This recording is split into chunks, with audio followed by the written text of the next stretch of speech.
Bank on us.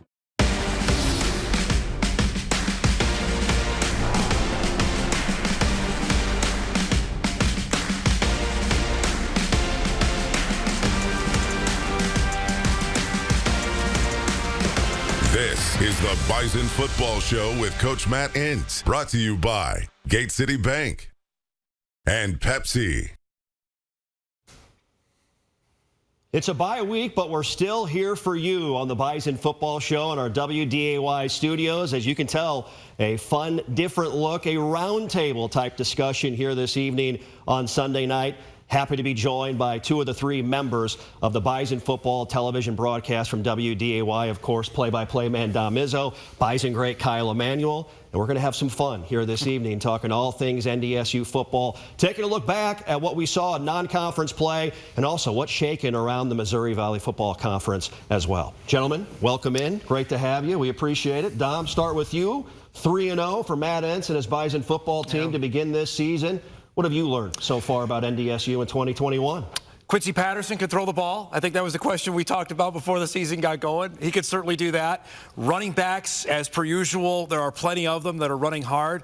One thing that stood out to me, offensive line, Jeff, which was kind of musical chairs in the weird spring season, has been better than I thought. There's more guys up there. They played, I think, 11 guys at Towson in the most recent game. Mason Miller and Gray Zabel, two guys that were thrown into the mix in the spring, have played a lot. Cody Mauch's been really good on the outside. You know what Cordell Volson was going to do. That, to me, was the whole linchpin of this. If the offensive line was better and they got consistent QB play, the sky's the limit. So far, that's been the case. Yeah.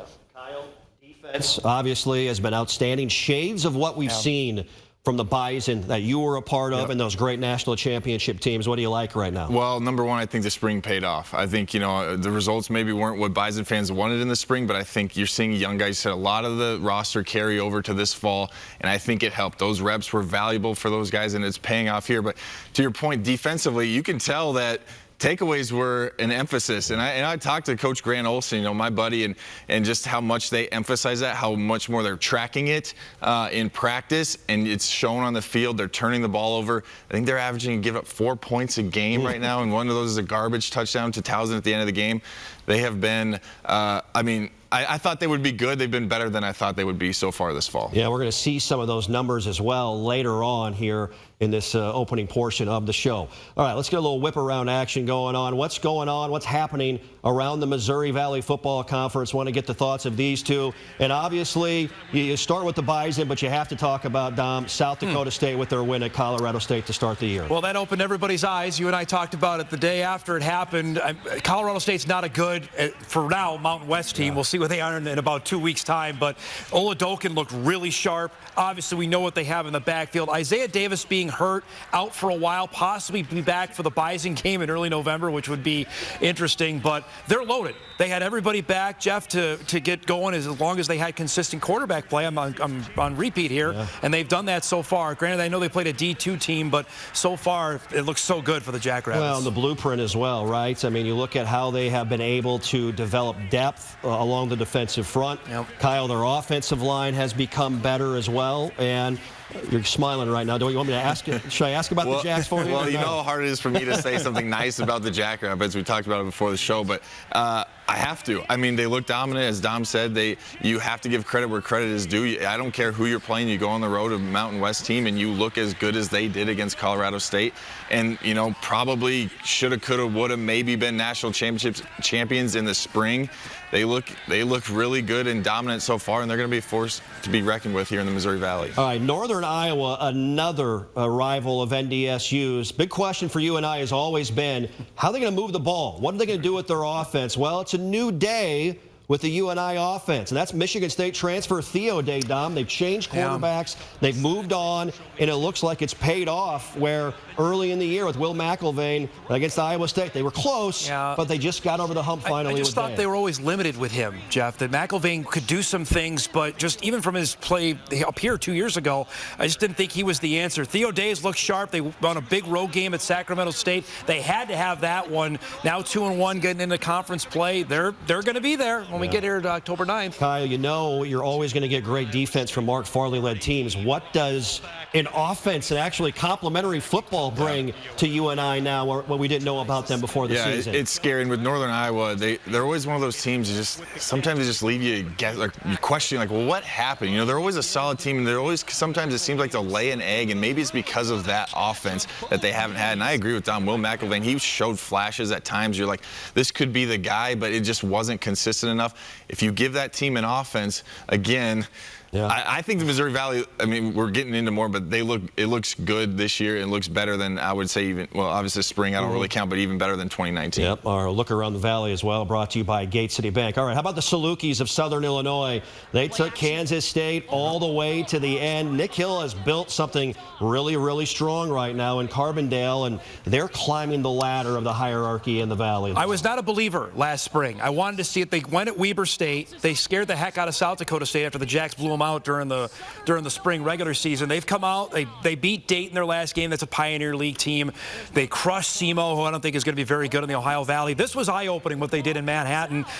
They play UND in a couple weeks, and after the Bison play UND, that's the game to circle, gentlemen. If either one of those, whoever wins that game is for real, I think, in the league. They caught our attention, Kyle, last February in Carbondale with that 38-14 win over NDSU, and they feel like they've found the recipe there. They're putting it together, and we'll see what they can bring to the table here in conference action. Yeah, and they still have big number 15, Javon Williams. They put him back there at the Wildcat quarterback, and we know he can cause problems there. But, yeah, I'm starting to believe in this team. You know, you look at this Kansas State game, and everyone knows Chris Kleinman knows all about the Salukis. He knows all about FCS football. There's no way they could have looked at that team lightly, right? And hopefully he got his team to buy into that, and they still go on the road and give them a dogfight. I think the Salukis, again, these three teams we've looked at so far are legit contenders here in the Missouri Valley. Let's take a quick peek ahead to next weekend's game, which should be an outstanding one, folks, with NDSU and UND. The Fighting Hawks, winners at Idaho State. They started good at Utah State, but kind of fizzled out in the second half and then beat down a Drake team out of the Pioneer Football League. It's a mirror image, correct, of what we saw in the springtime briefly. Otis Weah did not play against Drake, which gives me the thinking that Bubba Schweigert wants to run him, 50 times against NDSU? Obviously, he broke the long one last March against the Bison. He's the key, guys. If Otis carries it, 30 times, depending on if he breaks one, that's the key if UND can run the football. I just don't know offensive line. They lost 3 starters from the spring. Can they man up against a really good, as Kyle will tell you, Bison defensive line? Yeah, absolutely. I think, the defensive line and their depth has been key so far, and it's going to be big in that game. Otis Weah, I was really impressed with him, not knowing anything about him, just seeing him in the spring and what he was able to do. If the Bison can contain him, that's obviously big. But the thing for me also is just, kind of rivalry renewed. We talked about in the spring, and now UND gets the Bison at home for the first time since, this Division I era has started. I think you're going to see, obviously, as always, a very motivated Fighting Hawks team. Yep, that's a 2 p.m. kick at the Alara Center, as our look at the Valley was brought to you by Gate City Bank. How about the Bison by the numbers here, presented by Nodak Insurance Company? You see the statistics, and they are, yes, that's not a typo, folks. They are dominant across the board. Dom, top rushing offense in the FCS. I'll also throw one out there. Their third down defense, the best of any FCS team that's played more than one game so far. The bottom one's the big one. +4 in the turnovers. They were -8 in that in the spring. I can't remember ever a Bison team being that.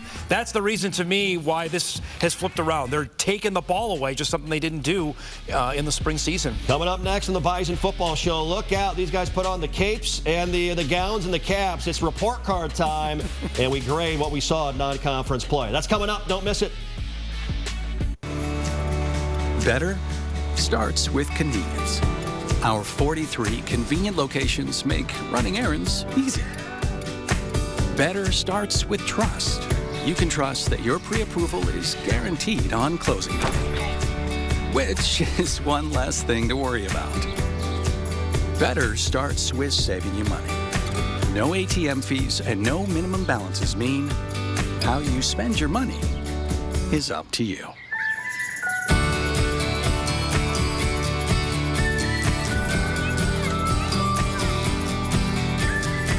Because at Gate City Bank, better starts with you. And this means better ways to brighten your day. Gate City Bank, for a better way of life.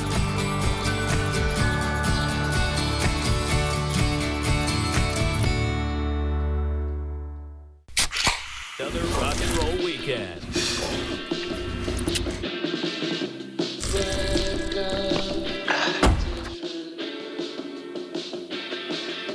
Burgers, better with Pepsi.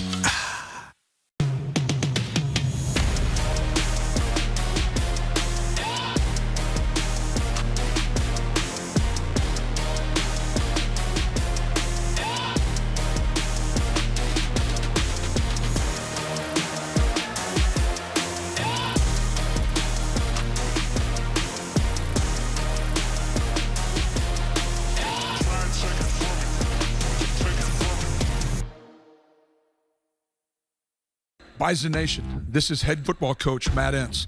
With all that goes into leading the Bison to victory, the last thing I want to worry about is the clothing I need to look and feel my best. I shop at Halberstadt's West Acres because I trust that they provide me with everything I need for meetings at the office, press conferences, and casual Bison attire. With plenty of options for sport coats, shirts, denim, suits, shoes, and accessories, I'm confident that when I need anything and everything menswear, Halberstadt's West Acres has me covered.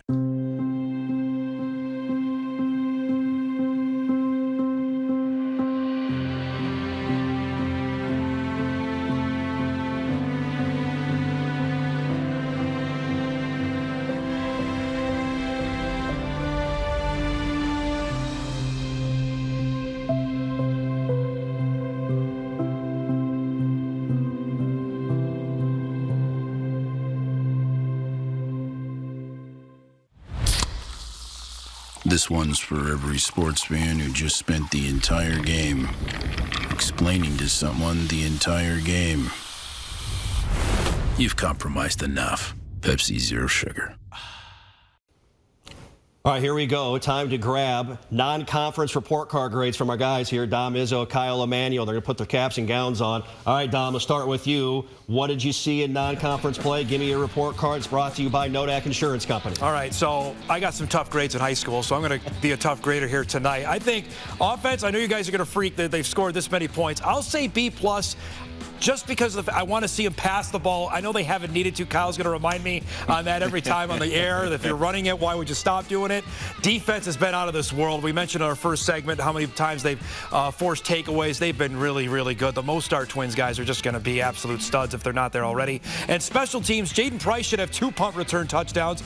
I know they weren't great at Towson. They missed a field goal and botched an extra point.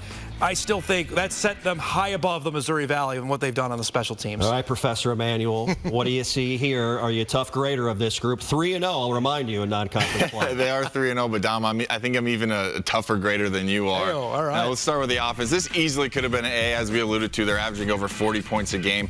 They're just a little, the little things in the red zone, the interception in the red zone, the sack fumble against Albany in the red zone. Little things. I understand that, but I wasn't going to give them both an A, and I'm a defensive guy. But defense, I mean, what else can you say? 4 points a game. Could have been even less. They're turning the ball over. That's an easy A for me. Special teams was an interesting one for me. Obviously, there's the Jaden Price returns, but the one was called back. Another interesting fact, NDSU hasn't made a field goal yet. I know they haven't had to. Yeah. And then, the long kickoff return that Towson had in that game. They've been good. They've been explosive. There's some little things to clean up there. Man, I feel like a softie right now. Go to my report card, as I like what NDSU has done on offense, obviously. A-, couple of turnovers like Kyle mentioned. Defense has been fantastic, almost an A+. I'm channeling my inner Phil Hansen here on special teams. He gave one an F against Towson, which blew me away. I'll go B- with the fumbled snap and a few other items, the kickoff return that Kyle mentioned. All right, how about some Bison gamers now? Guys that need to step up big in conference play to lead NDSU to success. It's brought to you by Gate City Bank. I think, Don, we start with the quarterback, obviously, Quincy Patterson II. Yeah, first time going around in the Mo Valley. I'm curious to see how that plays out. He's been sharp when he's needed to be. They obviously opened up the playbook a little bit more in the game against Towson. His ability to run, gentlemen, is what the biggest key when we're going to see in Missouri Valley teams. And we're going to see better linebackers and better defensive backs in the Mo Valley. Yeah, Don wants to see him throw it more. Yeah. We're going to see it in Valley play. Yeah, and I think that's the only question mark left, right? I think when he has thrown it, it's been impressive. I think so far, but it just hasn't been a lot. And when you're running the ball, obviously it's easier to throw it. Let's see what happens, when a team starts stopping the run, if they can, and see what Quincy can do then. All right, how about defensively? James Kaczor is a guy that we have not seen a lot of, but he is a a versatile player, Dom, that once he gets as close to healthy to 100% as he can, he's going to play a big role for Code Green. Well, the locks are shorn now after as he gets ready to get married. He's such a difference maker on defense. Just remember, I gave him a hard time about when are you actually going to play linebacker? And now that he is not seeing him out there the first 2 games, and they haven't needed him because Cole Wisniewski has done a nice job. He stops the run, though. Jeff, you know this better than I, that his ability to plug holes, and he loves Missouri Valley football. He's going to be a big key for the Bison on defense. All right, let's go and head to offense now. Christian Watson is a big play talent, big play alert guy for NDSU. Saw it early in the game at Towson. He gets it done in the special teams as well, Kyle. They try to get this young man the ball in different places on the field. Yeah, and I really think moving forward especially, he's got to be a big part of this offense. And he's, you know, I don't want to say he has to play better, but he's got a couple drops, maybe uncharacteristically. But when he gets into the open field like this is what NDSU is going to need moving forward. I think he's just so key to what they can do. Get him the ball in some jet sweeps. Obviously, the long ball, if you're running the ball like NDSU has, the play-action pass over the top is going to be there. He's going to be key to this offense moving forward. Dom, staying on offense, a lot of options rushing the football, but Dominic Ganella, is a guy that we have loved seeing coming out of that spring year. He's just a load to bring down. I saw it firsthand, the Towson game, and the Bison are pinned in deep. He breaks one for 43 yards, flips the field right there. He's hard to bring down. The Albany touchdown on the first play from scrimmage goes 75 yards to start the second half. I think he's running harder. Somehow I think baseball helped him going back in the summer to go work with the Diamondbacks. This is a guy that some of the Missouri Valley defense are going to see for the first time, and he's not going to go down the first time they hit him. No, impressive as we have seen. All the NDSU backs very impressive. Dominic Ganella hitting home runs out of the park, rushing the football right now. To Code Green, young corner, maybe the next guy in that position, Courtney Eubanks, Kyle, had a sack last week against Towson. He is a confident young man. He really is, and he's been impressive so far. And I just think this position group in general, Courtney Eubanks, Jaden Price, Destin Talbert, when he gets in there, they just have to be good. It was a little bit of a question mark in the spring, after Josh Hayes leaves, and I just feel like this needs to be a strength of this defense. We talk about the defensive line a lot. I like the defensive line. I think the linebackers are solid. If this secondary can play well moving forward, that's going to be big for this NDSU defense. All right, Bison Playmakers, that's brought to you by Gate City Bank. Coming up next on the Bison Football Show, yeah, you heard right, James Kaczor married over the weekend on the bye week. Zach Staten has our Olaf Anderson feature story profiling a big day.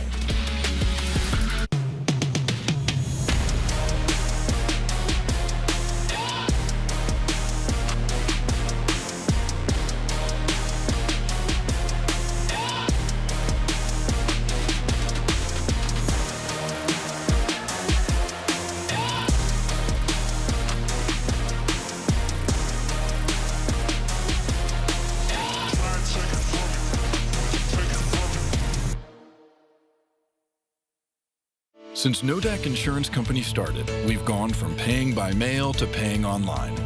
Your proof of insurance in the glove box has changed to a quick tap to our online app. And as new technologies make farming more efficient, our coverage ensures you're always protected. The way we live and work has changed, but our values, service, and commitment have remained the same.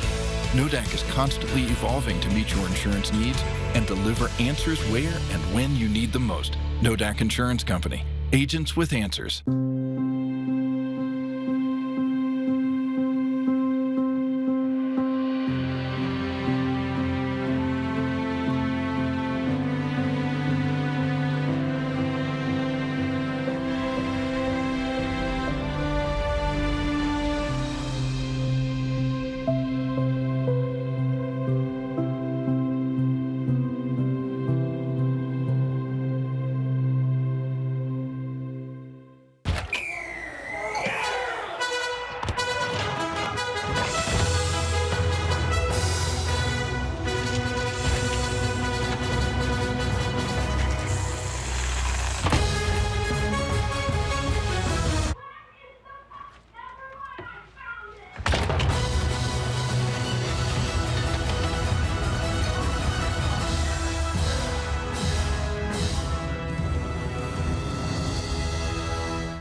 And welcome back to the Bison Football Show. Football fans tell you don't set a wedding date on a Saturday in the fall. Well, James Kaczor and his longtime sweetheart Gracie Wright did just that. Thankfully, over the bye weekend, they got married on Saturday. Zach Staten has our Olaf Anderson feature story.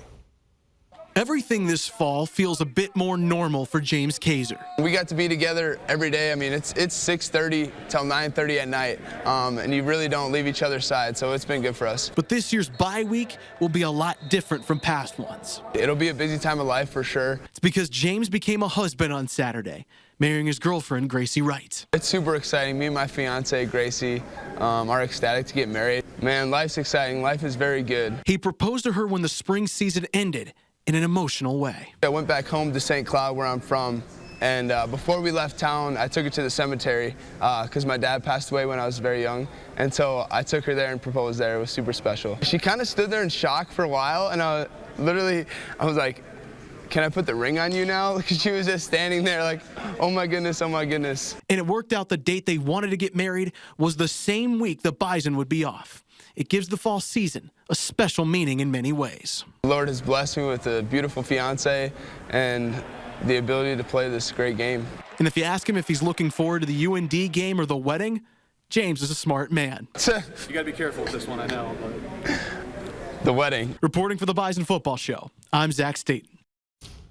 Thank you, Zach. James got that one right. That was a good start. And he cut his hair. Guys. Yeah. We were wondering, why's the hair cut? Dom, we know now. A lot going on in that young man's life, and good for him. And he's been just a great player since he got here, and congratulations to him and now his new family. Yeah, absolutely. All right, time now for the Great Clips. Great question of the week, brought to you by Great Clips. It's going to be great. It comes from Kyle in Mandan. What's going on for us during the bye weekend?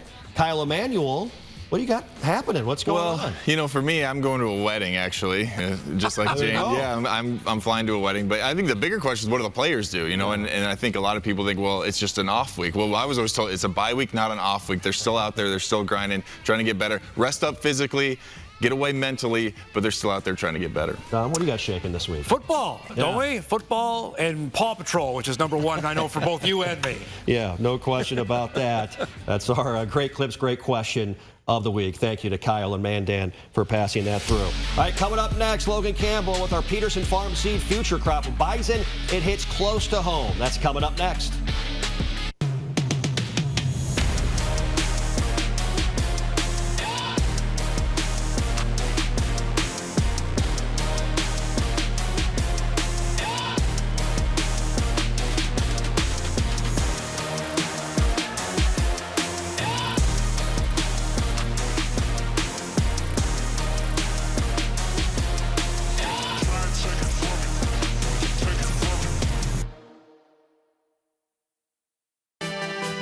Powerful and playful, delicate and precise, bold and carefree. It's the way you move, and it moves us. To deliver care for your whole family, to provide options beyond the expected, to help you leave pain in the past and find your way forward. Orthopedics and sports medicine at Sanford Health. Health lives here. Teamwork, talent, dedication, leadership. These values that win championships on the field also build community, improve lives, and make a difference every single day. For you, for our neighbors, for our community, for a better way of life. Gate City Bank.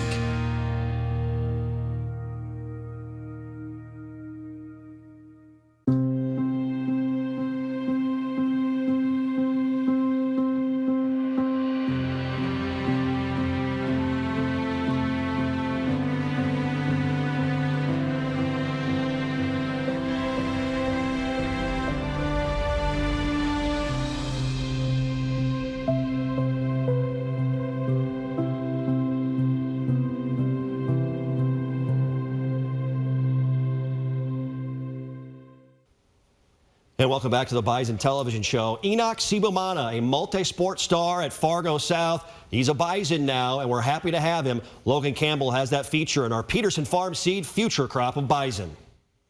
By using his talents all over the field, Enock Sibomana was one of the most electric players in North Dakota. Not only did he lead all Eastern Dakota Conference punt returners, but he was also the 6th leading rusher in the conference. Sibomana decided to stay close to home and play for the Bison. Just the coaches. The coaches are great. And during the recruiting process, they were good. And their program is one of the best in the country, and that's why. It's no question. The hometown kid excelled under South head coach Tyler Kosel's offense and defense. But once Sibomana stepped foot onto the practice field, he quickly realized college ball is a whole new game. It was different. I was lost. I was like in the sea with no resources. But over time, it got better, and I adjusted well to it. While his journey at NDSU is just getting started, the Fargo native isn't getting too caught up in what his future holds as a Bison. To just make incremental gains every day, and I have goals I want to accomplish. But right now, it's just give the offense the best look I can every day in practice. And that's our role right now, and we just got to be the best at it. I'm Logan Campbell reporting. All right, big thanks to Logan Campbell. Dom, he saw a lot of Enock in his high school days at Fargo South. They love him on the defensive side of the ball here. He could be a linebacker by the time he's done, Jeff. The way he's growing in size, he's not played football all that long. The sky is the limit with this young man. That see what he does on the scout team, and maybe by next year we can see him playing. Yeah, absolutely. All right, let's look ahead. Next Saturday, it's going to be a big one. The Valley Lid Lifter, NDSU at UND at the Alara Center. Opponent preview brought to you by Gate City Bank.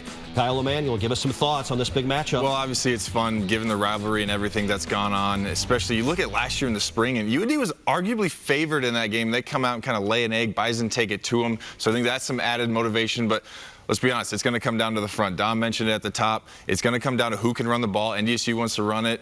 UND knows it. Can they stop it? Can they get off the field and force Quincy to throw it, which we haven't seen a lot? That's going to be my key matchup in that ball game. First time in 18 years, the Bison playing in Grand Forks. The Alaris is going to be rocking that day. Turnovers is always the big thing to me. And how well does Otis Weah run the football? I'm curious about that because he had one big run last year, and that was it in the game against the Bison. Yeah, should be fascinating. There's no question about that. Again, next Saturday at the Alara Center, it's North Dakota State and North Dakota. Let the line in the sand be drawn. Going to break up some families potentially here. NDSU and UND with the cheering. Tailgating should be a fun scene, and we're excited to watch it here on WDAY as well. These guys will be all over it. I'll have it for you on the radio side. Big thanks to our entire crew here at WDAY. For Dom, for Kyle, I'm Jeff Culhane. Thanks for watching the Bison Football Show, a fun roundtable discussion of NDSU football in the Valley. Good night, Bison Nation. Today's Bison Football Show with Coach Matt Entz has been presented by Gate City Bank and Pepsi.